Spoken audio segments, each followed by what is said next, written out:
I'm David Knowles, and this is Ukraine, the latest. Today, Russia accuses Ukraine of attacking the Kremlin with drones. We speak to a Danish investigative reporter about new evidence of Russian ships in the Baltic Sea ahead of last year's Nord Stream explosions, and I ask our Associate Editor for Defence, Dom Nichols, whether he thinks Ukraine's counteroffensive has already begun. Bravery takes you through the most unimaginable hardships to finally reward you with victory. This hideous and barbaric venture of Vladimir Putin must end in failure. We need a military strategy for Ukraine to gain a decisive advantage on the battlefield, to win the war. Nobody's going to break us. We're strong. We're Ukrainians. Every weekday afternoon we sit down with leading journalists from the Telegraph's London newsroom and our teams reporting on the ground to bring you the latest news and analysis on the war in Ukraine. It's Wednesday, the 3rd of May, 1 year and 68 days since the full-scale invasion began, and today I'm joined by our Associate Editor Dominic Nichols, foreign reporter Genevieve Holl-Allen, and our guest is Frederick Hugo Ledegaard, an investigative journalist at Danmarks Radio. I started by asking Dom about the news that broke just 5 minutes before we went live on air, that Russia is accusing Ukraine of a drone attack on the Kremlin. Well, hi David, hi everybody. So we do start with breaking news because it's literally just hit us in the last 5 minutes. So I'm going to be reading this, I'm afraid. Difficult to make a huge amount of sense out of it. But we are hearing that 2 Ukrainian drones, that is according to the Kremlin, so just let me get to the end and then we'll pull it apart. 2 Ukrainian drones tried to attack Vladimir Putin's residence in the Kremlin late last night. That's according to the Russian presidential press office. They say neither the president nor his schedule was in any way affected by the attack. The report just in the last couple of minutes. Kremlin's press office described the incident as a planned terrorist attack and an assassination attempt and pledged to retaliate. Russia reserves, this is what they're saying, Russia reserves the right to retaliate when and where it deems necessary. And shortly before the statement, so just a few minutes ago, a public neighbourhood group on Telegram published 2 videos showing a plume of white smoke rising over the Kremlin last night. Okay, end of reading the news as it's breaking. So this is fresh to us as it is to you. So they're saying 2 drones. Well, saying drones. They're saying 2 drones. They're saying 2 Ukrainian drones. We can't verify any of that at the moment, but it does look as if something's happened. I mean, I'm about to talk about some other bits and pieces that have gone bang in Russia in the last 24 hours. There does seem to be something going on here. So let me carry on, and then we'll sort of wrap all this up in some analysis, if I may. So we've also got so another Russian freight train was derailed by an explosion in the Bryansk region. So Bryansk is to the north and sort of northeast of Ukraine. It borders Ukraine and Belarus. So this was the second incident to occur in recent days after, you remember we spoke yesterday, another train was derailed by a bomb in the same area on Monday, the same region of Russia, Bryansk region. I don't know exactly where this one today was, but it's on the north of Sumy, northeast of Chernihiv, northish, northwest of Kharkiv, that area. So Bryansk governor said an unidentified explosive device went off near the Snetskaya railway station, no casualties. As a result of the incident, a locomotive and several wagons of freight train were derailed. No mention of who was responsible. But as I say, several incidents occurred in Russia and Crimea over the past few days. So we had the other rail line explosion yesterday. And over the weekend, there were power lines blown up near St. Petersburg. And now you've got this alleged drone attack in the Kremlin. So, I mean, it's a huge country.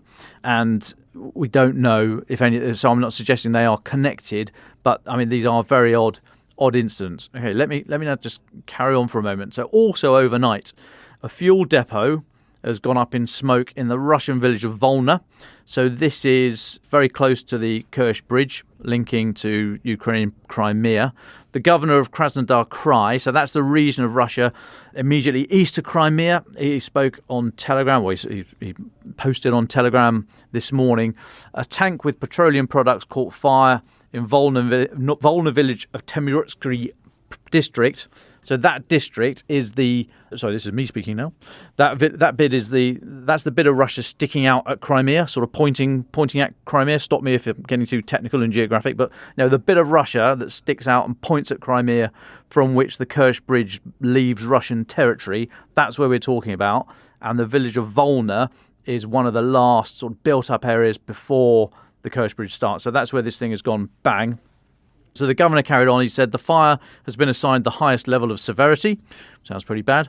And Russian state news agency TASS are saying the fire was caused by the fall of a drone. I guess they mean a drone that's fallen out of the sky. So, right, there's a lot of things going on here. Another Russian freight train blown up in Bryansk. Fuel depot fire. Something happening potentially in the Kremlin on the back of, over the weekend, power lines destroyed near St. Petersburg.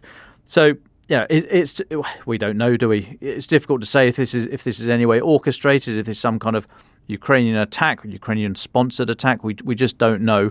We are bringing you the news. Analysis will have to follow, I'm afraid. But carrying on, if I may. So more airstrikes. So last night, Russia's launched another round of airstrikes across the country, including the capital. So in last night's attack, an administrative building in the Dnipro region was hit. So this is sort of centre east of the country on the river. The fire it hit an administrative building. No casualties reported. Fire was out by this morning, according to the regional governor. And in Kyiv, Ukraine's Air Force Command said that the air defence systems that were activated over Kyiv hit everything that was fired at them, and in total 21 of 26 Shahed 136, so these Iranian-made drones that we talk about a lot, 21 of 26 were destroyed. All of those, they didn't put a figure on the number that went aimed at Kyiv, but all of those aimed at the capital were destroyed. So Air Force Command said all enemy targets were identified and shot down in the airspace around the capital. And this is the third round of night attacks in 6 days, Russian air attacks in 6 days. Today's British Defence Intelligence report talks about a possible shift from Russia away from attacking civilian infrastructure and the power networks and what have you, towards trying to hit Ukraine's military, industrial and logistic nodes and infrastructure more broadly. I don't know how accurate that is based on the attacks last night. Okay, an administrative building in Dnipro, that could be some massive logistic headquarters, or it just could be a building with civilians nearby. So I'm not sure about that UK Defence Intelligence report. But as I said before, and this was what we got from Western officials, Russia is still in the habit of getting all the new shiny stuff in and then just splurging it straight away. I mean, we are told that the Donbass and Bakhmut in particular is the priority at the moment. They are throwing thousands of men at it, and yet they seem to get these new missiles and the new drones in and then splurge them in fairly pointless air attacks across the country that are just causing misery to civilians. They are not in any way denting the morale, or rather to the extent that the civilians are saying to their military and political leadership, we've had enough. It's just not happening. The winter offensive has failed. That's what the White House said yesterday. So I don't know why Russia are doing it, because I'm still potentially looking at this through the lens of a former professional military officer, very small p, because this is not how you do war. If you've got a priority, then you work to that priority and you integrate your air and missile forces to that priority. And if you're saying that the Donbass and Bakhmut is your priority, then why are you firing missiles around the place that are getting shot down in Kyiv and hitting a building in hundreds of miles away in Dnipro? It just doesn't make sense. And it just comes back to that meme that you would have seen going around social media of the Ukrainian guy in the trench saying, "We are lucky they are so king stupid." I think it absolutely underlines that. One last point before I pause. The governor of Kherson region has said that there's going to be a 58-hour curfew. I don't know if that's 58 or 48. But it's reported as 58-hour curfew from Friday evening. Residents are being ordered to evacuate the area last week. And that was on the back of the military administration saying that Russia has increased bombardments in the Kherson region. So we're now in the south of the country, the Kherson. So Alexander Prokudin, he said, "We've recently noticed that the enemy has ramped up bombardments on Kherson Oblast as well as the rest of Ukraine. I cannot let the people of Kherson suffer. Restrictions are necessary so that law enforcement officers can do their job and not put you in danger. The city will be closed for entry and exit. Being outside is prohibited. Interesting. I mean, that is an interesting response. We've not seen that before. Whether or not this is just adding to the whole information battle of the potential forthcoming anticipated counter-offensive, I think that's very interesting. I question. I think we're deep in the information battle. I think the counter-offensive has started. I think this is it. I think we're in the shaping operation as we discussed yesterday. You don't have to start shooting at people to be contacting the enemy. I think we are in the information war here, and I think this curfew in Kherson is part of that. As for all the other stuff, the strikes, again, I think it's fairly pointless by Russia, but speaks of they've run out of ideas. They just don't know what to do. They are doing what they can. They get the new stuff in from Iran, and then they just light the blue touch paper. There's no point to that at all. The other stuff is much more interesting, and we will track the news from the Kremlin. I'm going to be looking at that as we talk today. Hopefully, bring some more comment on that by the end. But yeah, there's a lot happening, bits and pieces, which I think is very interesting and designed in many ways to unsettle Russia and Russian minds, fix their minds, to get them thinking in many different directions ahead of this anticipated offensive. But I'll take a pause there. Thanks, Dom. Just to bring you some more breaking news that's coming in on our live blog right now. But the mayor of Moscow has issued a ban on all drones over the Russian capital. This is after the Kremlin claimed it had thwarted a Ukrainian drone attack. Dmitry Peskov, Vladimir Putin's spokesman, has been giving some quotes. He told the RRA Novosti news agency that Mr. Putin was actually not at the Kremlin at the time. He was in his out-of-town residence of Novo-Ogorovo. And we will come back to this. Genevieve, Holl-Allen, you've joined us from the foreign desk at The Telegraph. You've been running the live blog all day today. Could you talk us through some of the big stories that you've been watching? I know we need to talk, I think, first of all, about developments in the Ukrainian grain and produce coming into the EU and coming into EU countries. What's happening there? Hi, thanks very much, David. It's great to be on the podcast. Yes, the first piece of news that I'm going to talk about today is based on reporting by Joan Barnes, who is the Telegraph's Brussels correspondent. And yes, this is the latest update in kind of the situation with grain coming out of Ukraine. And this is that the EU has allowed 5 member states, that is Poland, Romania, Bulgaria, Slovakia and Hungary, to ban imports of Ukrainian grains. This ban could cover wheat, maize, rapeseed and sunflower seed and could last until June the 5th.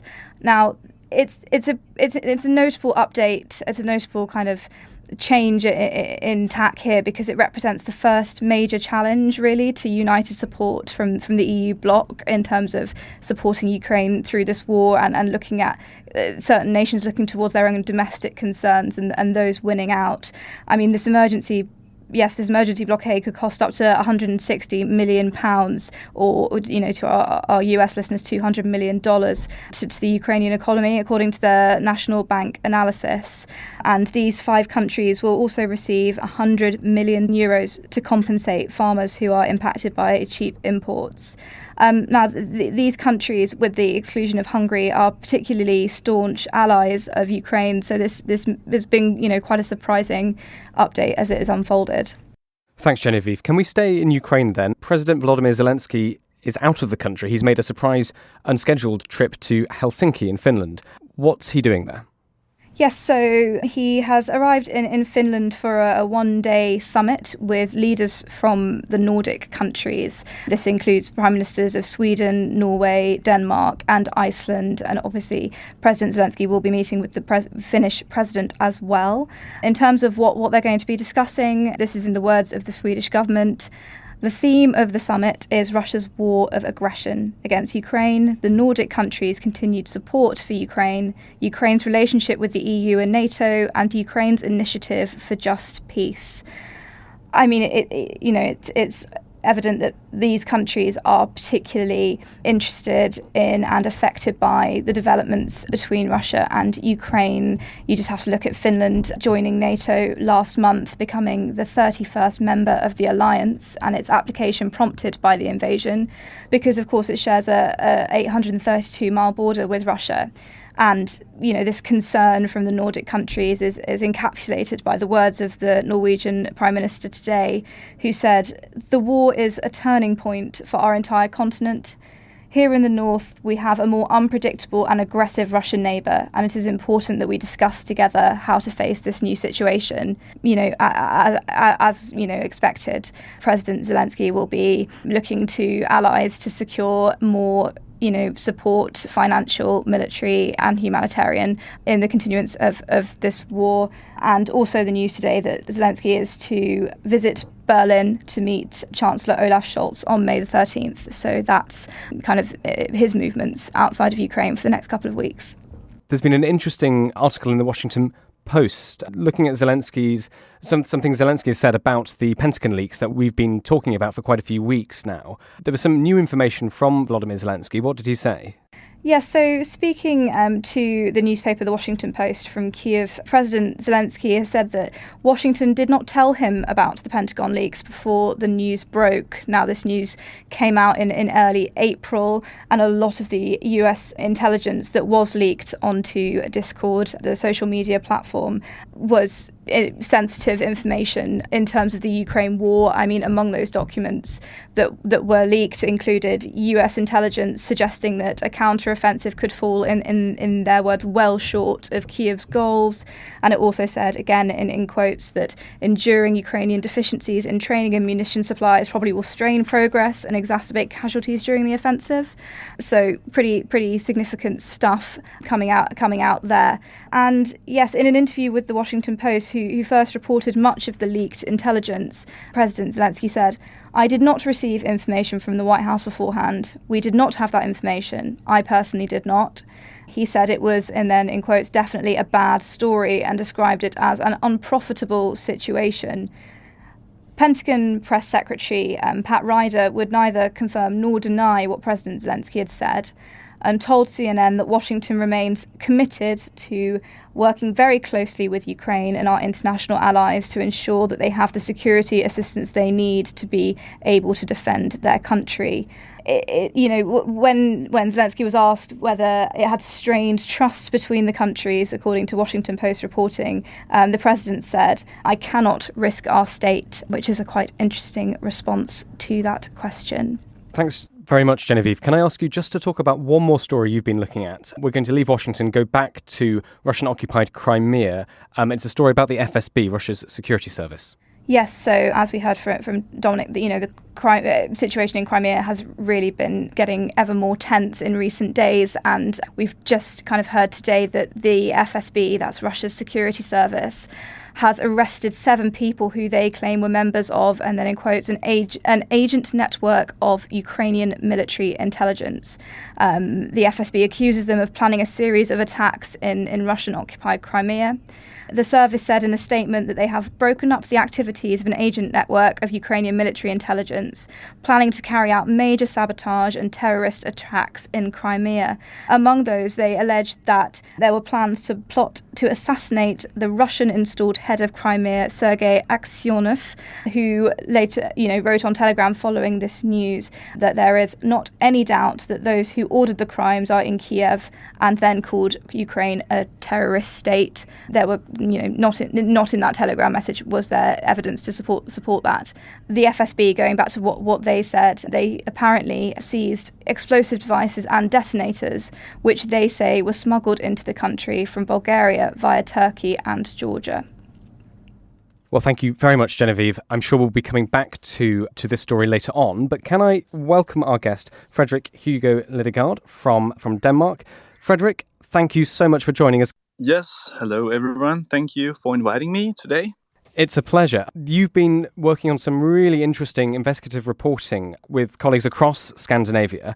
Could you tell us a little bit about the story you've been working on? But actually, maybe before that, just set the scene for us. You've been looking at the movement of Russian ships and shipping in the North Sea. So actually for the last year, since the full-scale invasion broke out last year, we've been investigating covert Russian operations in the Nordic countries. So this includes espionage, sabotage, what happens at the sea, disinformation and the like. And in the last 3 weeks, we have been revealing some of these stories in our documentary Putin's Hidden War and our English-spoken podcast Cold Front. And now today we release the rest of the episodes where we have a story, an investigation into 3 Russian vessels that have been in the area of the later Nord Stream explosion sites, especially the northern ones. Well, let's get into this story then. What did you look at and what did you find? And please feel free to go into the detail. Yes, so we have access to intercepted radio communication from the Russian Navy that reveals how 3 Russian Navy vessels were operating near the Nord Stream explosion sites in June and September last year, and that they were operating with their AIS signal turned off, so their navigational transponder, so operating as dark vessels or ghost ships. The vessels are an unidentified Russian Navy vessel and hydrographic ship like research vessel Cypriakov from the Russian Navy as well, and the sea tug, also called the salvage tug SB-123. And the experts we have talked to says that especially the last 2 have capacity to conduct underwater operations, so have equipment in the water, launch small underwater drones, or launch other stuff into the water. And the first ship that we haven't identified visited the area of the northern explosion sites in the beginning of June and was there briefly. The second ship, the Cypriakov, visited the area 1 week later and stayed there for almost 24 hours in the area while conducting slow speed activity 3 times. So this data isn't, they don't, in the messages, the radio communication, they don't say exactly what they're doing. We only have the location, the speed and the direction. But a satellite image from the night where the Cypriakov was there in the middle of June shows that there were actually 2 ghost ships only 100 meters and a few kilometers from the later leakage sites. And they have no wake, so the radar imagery suggests that they are operating still in the water. And they both have the same lens, roughly as the Cypriakov, so we don't know if which of these ships is the Cypriakov or any one of them is. So we have no radio communications during that night. There's a 12-hour gap. And the last ship, SB-123, the sea tug from the Russian Navy, is really interesting because it corresponds with what we already know, but haven't been able to prove with data. So in March, T-Online, the German media, talked about 6 Russian Navy ships that, according to German intelligence sources, was in the area of the later Nord Stream explosion sites on September 22nd, just 4 days before the explosions. And now we can place one of these ships, the SB-123, via this intercepted radio communication in the area between the northern and southern explosion sites. And just last week, the Danish newspaper Information confirmed that the Danish patrol vessel Nymphen took 26 pictures of one more of these 6 ships, the SS-750, which is a Russian Navy ship with extensive underwater capabilities, including the ability to launch and support small submarines. So actually now we have data of 4 Russian Navy ships in the area before the explosions happened. Well, it's an astonishing story, Frederick. Thank you for going into so much detail for us. Before we go on, would you just summarise for our listeners what we know, or what we think we can prove, what you think you can prove, and also what we don't know? Yes. So the important thing about this story is that we don't conclude anything else that these vessels were here. So that's it's purely based on data. In that way, we have been finding satellite imagery from their routes, radar imagery, and optical images that supports these routes. So we know that they were there. At least we have for example, 6 in the morning, 9 in the morning, 12 at noon, and then again 15, 18 o'clock. So we don't know what they did in between these times. We don't know what they did. We can't see it. I don't know if you have seen radar imagery, but it's more like it's very pixelated. You can't see at all what the ships are doing. So there's a lot we don't know, but what experts tell us is that it's highly suspicious and interesting that these vessels, specifically these vessels, were in the area in months and days up to, because they have underwater capabilities, and some of them are known to support submarine trials. Could you tell us a little bit about your investigative process in this story? What obstacles have you found as journalists working across Scandinavia to try and get to the bottom of this? Yes, I think so. Normally, as an investigative reporter, if you, for example, investigate a murder, you look for someone being there on the same day as the murder has happened. But what sources tell is that very likely these explosive, no matter who did it, was placed days or even weeks or months before. So like the smoking gun that you're always looking for in a mystery perhaps is impossible to find. So that was a really hard obstacle to have from the beginning. So we've just set out to ourselves to find all the interesting vessel activity in the area in the months leading up to. And these now 4 Russian Navy ships are, according to experts and sources, definitely interesting in that regard. May I ask, what has the reaction been inside Scandinavia to your reporting, but also Russia? What have you heard from the Russians on this?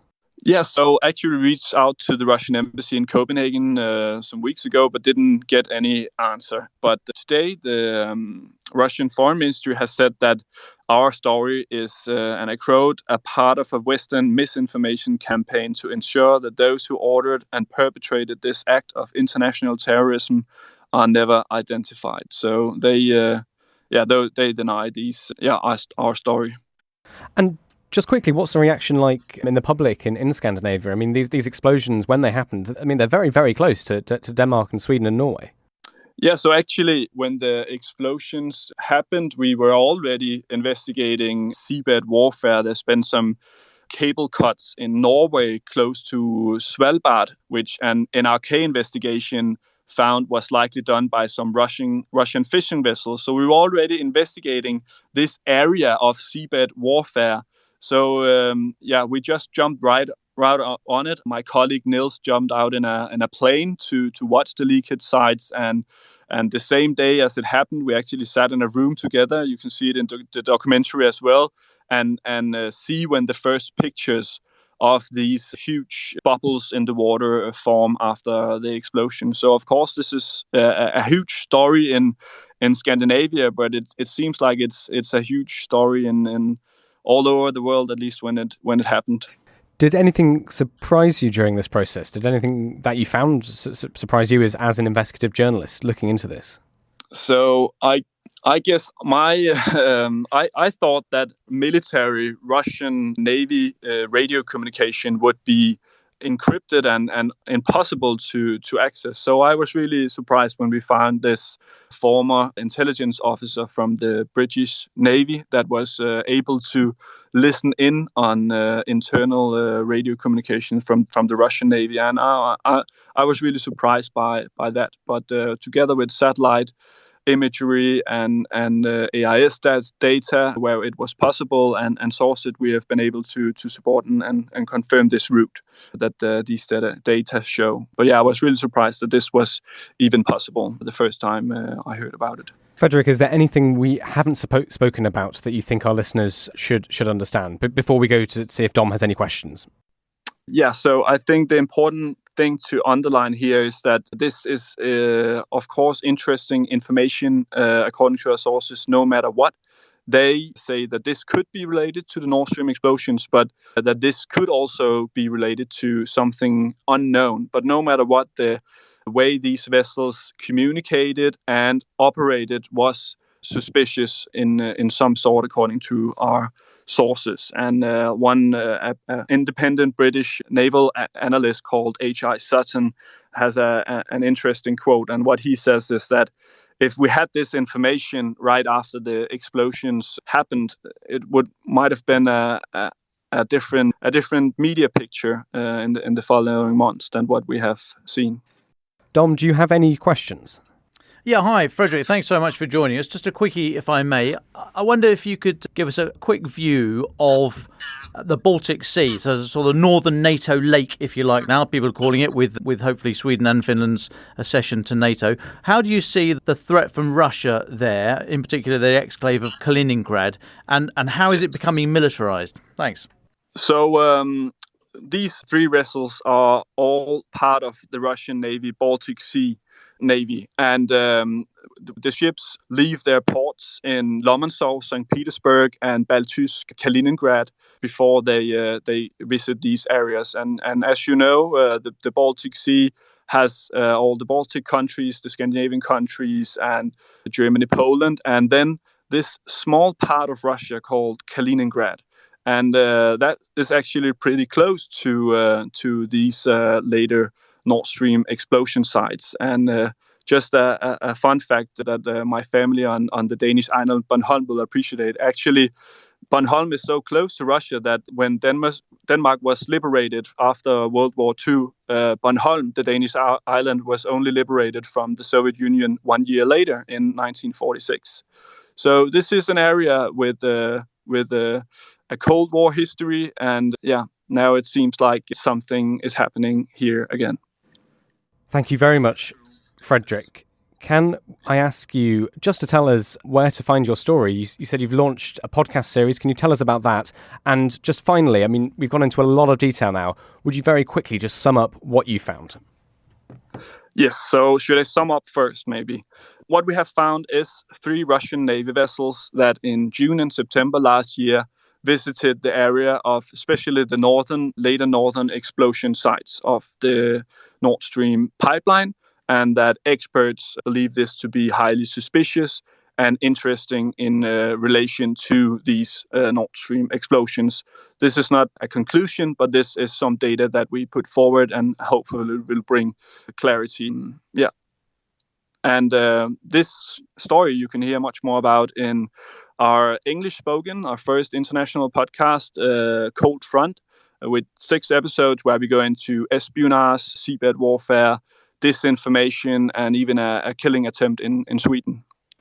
It's available everywhere, Apple, Spotify, where you listen to your podcasts. And I will say just quickly to listeners that we will put a link to Cold Front in the show notes for today's episode. Frederick, thank you so much for joining us. It's been absolutely fascinating hearing this, and I do believe we're one of the first outlets really to get the full story from you. So thank you so much for your time. It's hugely appreciated. Thank you so much. Have a good day.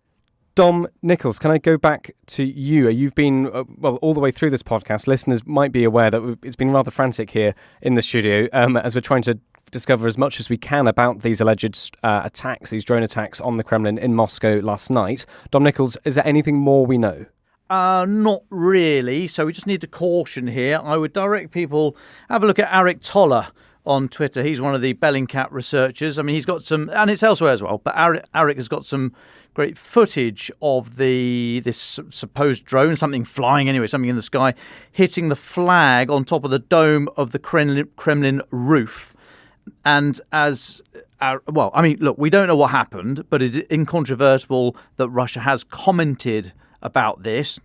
And Eric is making the point. He says Russia went from bragging that they'd take Kyiv in days to clarifying that Putin wasn't hurt by a Ukrainian drone attack in Moscow. So that is a legitimate comment. I would just try and put this in a bit of perspective. So just remember, back in January this year, there were reports, and they're still out there, you'll find them on social media, that Russia was putting air defense missiles on a number of buildings around Moscow. So we saw the Pantsir missile system on a Russian MOD building, one of the big 8-story buildings around in central Moscow. There was also one on the roof of an education building in about 1.5 miles outside the Kremlin, southeast of the Kremlin. Now, Russian military officials did not comment at the time about these things, but it was widely reported by Russian media that there were S-400 systems also deployed in January in Moscow around December, January. So, it does seem odd. I just caution. It seems odd that something could get through what must be a very, very layered defence of air defence systems. Something's gone all that way, depending where it launched from, obviously, but something to get through the most highly layered air defence system in the world, arguably one of the most. Doesn't mean it works. We've seen a lot of Russian kit not working, but I just caution that that's an amazing strike if it is a Ukrainian drone that's got that far. I would also caution, just have a think about the timing. So it literally broke just before we came on here at 1300 BST, so lunchtime London. Moscow's 3 hours ahead of us. This strike happened reportedly last night. The images that you'll see are dark. Now, hey, what time's dawn in Moscow? Not entirely sure at the moment, but the reports and the imagery have just hit social media and just come out. And yet this thing was supposed to have happened, 12 hours ago, 8 hours ago? So, I don't know. So hang on. So let's with all that in mind, just to jump in. Sorry. So sunrise in Moscow tomorrow will be at 4:40 a.m. So it was probably slightly later yesterday. If that's helpful, Dom. Yeah, not really. Let's say 4 o'clock for cash, right? Let's say these things happen at 4 o'clock. We don't know what time, but let's say it's dark at 4 o'clock. 4 o'clock in the morning, 0400 Moscow time is 0100 BST here in London, and it's now 1300-ish. So 12 hours later, worst case scenario, and yet we're only just getting news and imagery. So I don't know. I'm until proven, I'm skeptical. But let's have a think about it. If it was legit, if Ukraine did it, and this is a Ukrainian drone, there have been multiple suggestions over the recent months from Ukrainian officials, hints that they've got some long-range drone capability. And we've seen great innovation in the maritime domain. We've seen those surface drones in the maritime domain. We're still not exactly sure what happened to the Moskva. We think it was a modified Neptune or a couple of modified Neptune missiles, but we don't know. Ukraine has demonstrated amazing ability to innovate. So maybe they have got something. Why now? Possibly because over recent weeks there's been a huge inflow of air defence to Ukraine, and in particular around Kyiv. So maybe they're feeling more emboldened to do something like this. I speculate. I just come back to what were the air defence doing in Moscow to allow this thing to get through. So Russia's reaction. Now let's have a look at that. So they're going to use this as almost certainly use it as part of their domestic narrative to shore up their position. But they've got to be careful, because if they ramp up this threat, then it's going to look more and more like this special military operation is a war. Okay, that's what Eric Toller was saying. They've gone from saying, yeah, we'll be there in 72 hours, lads, to saying, don't worry, Putin wasn't killed in last night's drone strike. So they've got to be a bit careful with that. And again, if they amplify the threat from Ukraine, it brings it home, doesn't it? We're only a week away from their May the 9th victory parade. It was a sham last year, but this is a significant date for them. So do they want to be ramping up the threat from Ukraine a week before that? However, they might use it to justify striking targets in Kyiv, presidential buildings and what have you. I question, would they care anyway? Wouldn't they just go and do it? I think they would.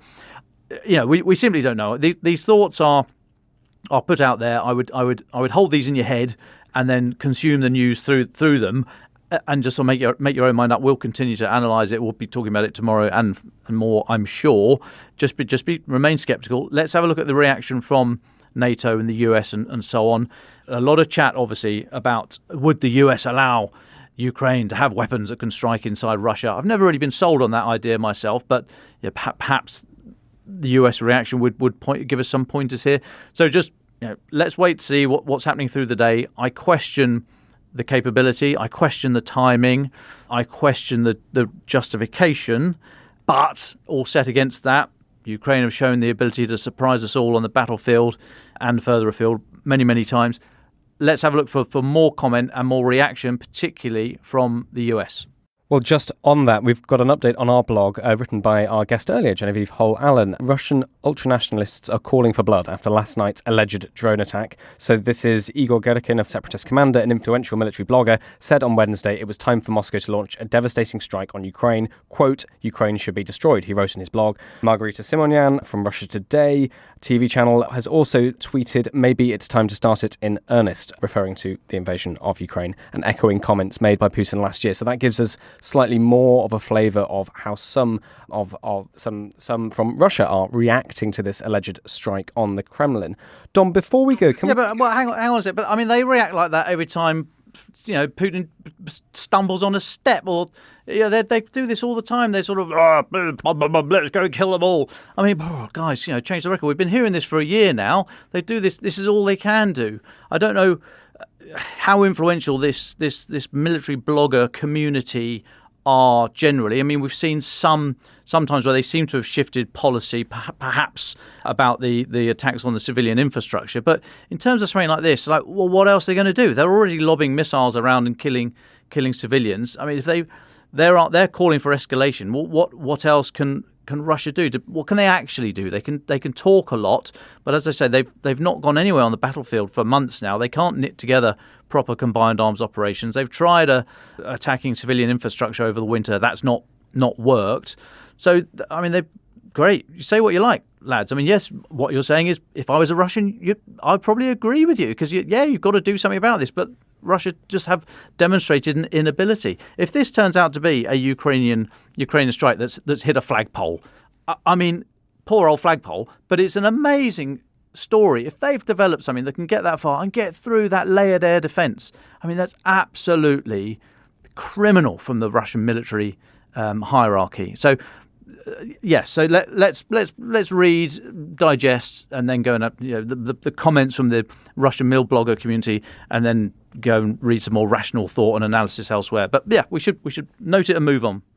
Thanks very much, Dom. Before we end, could we talk a little bit more about the anticipated, we're sort of wondering what words used to describe it, the anticipated counteroffensive. We spoke yesterday about the shaping operations, and it was very interesting to hear your views on how to conceptualise a shaping operation, what it might involve, how it involves much more than potentially some of us think. And you posed something to me earlier over tea that, should we ask the question, has the counteroffensive already started? Yes. I mean, that's a bit like, as I said at the start here, in terms of the information war, shaping this war, I wonder if it has started. So there has been, I said, counteroffensives and shaping operations can be incredibly violent. They need to be, in order to make the enemy think that it's already started, or that it's a diversion, or what have you. So, just because it's a shaping operation, it's not the main event. Doesn't mean it's no less violent for that.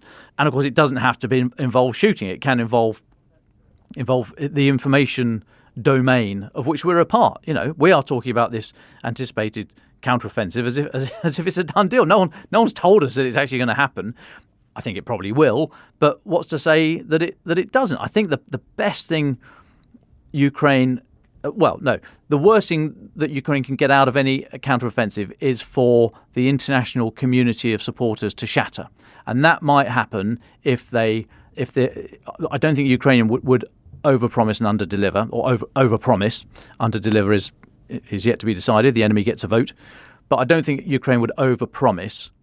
Whether or not that idea is built up through comment, to which we contribute, I think that's unhealthy to dress this thing up as, take the idea of the Kharkiv offensive last year, that mad rush, 50, 60, 70 Ks east. That's the template for success. Anything less than that is a failure. That would be wrong and dangerous, because it doesn't always work like that. And I think if the more this idea is built up that only that kind of level of success counts, and anything else is, oh no, dear me, it's all going bendy, that's unhelpful completely. I think what Ukraine need to demonstrate from the counteroffensive is that they can do combined arms manoeuvre. They can get the infantry working with the tanks, the engineers, the air defence, everybody working together. That might be on a very, very, very small scale, but they've got to test it. They've been training individually on their specific systems and vehicles, then they're working as small teams within those groupings, then they're working as combined arms. They're meeting the opposition saying, well, how fast does your tank go? Because my infantry carrier goes a bit faster or a bit slower, or what have you. How are we going to time the run into the attack? All that kind of stuff. And then you've got to train, and then you've actually got to get bloodied in combat. And I would suggest that you don't, with this new thing, bearing in mind there's a whole heap of capabilities here that are new to each other, let alone new to Ukrainians using it, trying to move off a former Soviet system onto NATO equipment and calibers and all the rest of it. I would suggest you don't throw that thing at a massive problem straight away and hope for an advance across the entire front in Ukraine. They are clearly not going to do that. But the more that the idea is allowed to build in the public's consciousness that is what success looks like, the more Ukraine are going to are going to have difficulty when they turn around and say, no, fellas, we only wanted to do a 5K advance with a company group of 120 blokes, 12 tanks and some infantry. That to us is success. If the world goes, oh, boring, we wanted Kharkiv too, then that's not good. So I think we owe it to them to better understand what the capability is now and what realistically might happen. And I really would counsel, I don't think it's going to be some pell-mell dash across the east of Ukraine. I think there'll be much smaller tactical, maybe operational, slightly a bigger lump than tactical. But these are going to be small operations to test and then adjust and go again when they've got a better idea of how to fight with all this new stuff. So I do think as part of all that the counteroffensive, it doesn't matter when you draw a line, say it started, it hasn't started. I think we're already in it. I think they're already shaping the information narrative, and I think we have a duty here as well to set the sensible analysis out in front of sophisticated consumers of information, which you all are, and let you make your own minds up. So I don't know. I'm not privy to any information from General Zaluzny about where they're going to go, left, centre, or right. But I just counsel that we should kind of lower our expectations, and that way I think that we'll better be prepared for what success might look like. And also there will be battlefield reversals when Ukraine get going, and we want to make sure that the first time that they take a bloody nose and are pushed back, and we see Russian forces advancing again, we don't go, oh no, it's all gone, it's horribly wrong, it's complete failure. We just need to take a chill pill and analyse it sensibly. Thanks very much, Dom, and thanks, listeners, for staying with us as we try to find out the latest for you. And just, something has just come in, actually, on our live blog. The Kremlin has said that the Victory Day parade on May the 9th is still to go ahead. The event taking place on Red Square, marking Soviet victory over the Nazis. As you remember, we've spoken about it quite a few times on the podcast. Kremlin spokesman Dmitry Peskov has told the Russian news agency TASS the parade will take place. There are no changes to the plan. So that's the latest piece of information that we're hearing. Dom Nichols, we've spoken a lot today. Do you have even a very brief final thought for us to end with? No. We've done Zelensky in Finland. No, I think we just let's watch out for reaction to the news coming out of Moscow. See what the US reaction is in particular. That will be illustrative. Ukraine the Latest is an original podcast from The Telegraph. To stay on top of all of our Ukraine news, analysis and dispatches from the ground, subscribe to The Telegraph. You can get your first 3 months for just £1 at www.telegraph.co.uk/Ukraine the Latest. Or sign up to Dispatches, our Ukraine newsletter, which brings stories from our award-winning foreign correspondents straight to your inbox. We also have a Ukraine live blog on our website where you can follow updates as they come in throughout the day, including insights from regular contributors to this podcast. You can listen to this conversation live at 1 p.m. each weekday on Twitter Spaces. Follow The Telegraph on Twitter so you don't miss it. To our listeners on YouTube, please note that due to issues beyond our control, there is sometimes a delay between broadcast and upload. So if you want to hear Ukraine the Latest as soon as it is released, do refer to podcast apps. If you enjoyed this podcast, please consider following Ukraine the Latest on your preferred podcast app. And if you have a moment, leave a review, as it helps others find the show. You can also get in touch directly to ask questions or give comments by emailing ukrainepod@telegraph.co.uk. We do read every message. And you can contact us directly on Twitter. You can find our Twitter handles in the description for this episode. Ukraine the Latest is produced by Louisa Wells and Giles Gear, and today on Twitter, Robbie Nichols.